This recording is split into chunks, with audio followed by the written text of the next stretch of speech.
Об актуальным на ходу и за хвилину. Калі вы думаеце, што пазітыўная альтэрнатыва, а гэта рэформы, праекты законаў, нічога не вартыя і нічога не каштуюць, то вы глыбока памыляецеся.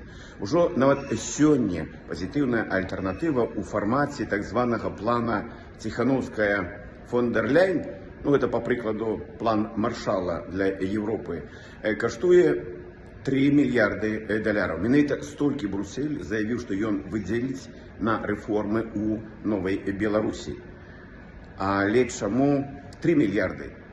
Чаму не 5 ці 9? Я лічу, што для таго, каб гаварыць аб падвышэнні кошту пазітыўнай альтэрнатывы, ёсць усе падставы. Для гэтага мы павінны быць зразумелымі, прадказальнымі і прываблівымі для наших еўрапейскіх партнёраў. А гэта можна зрабіць толькі тады, калі мы ўжо зараз падрыхтуем якасныя, эфектыўныя рэформы палітычнай сістэмы, мясцовага самакіравання, судовай сістэмы, нашай эканомікі.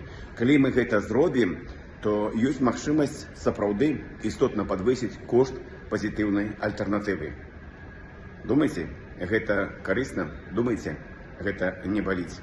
Анатоль Лябедзька з кулуараў Конференции Новой Беларуси.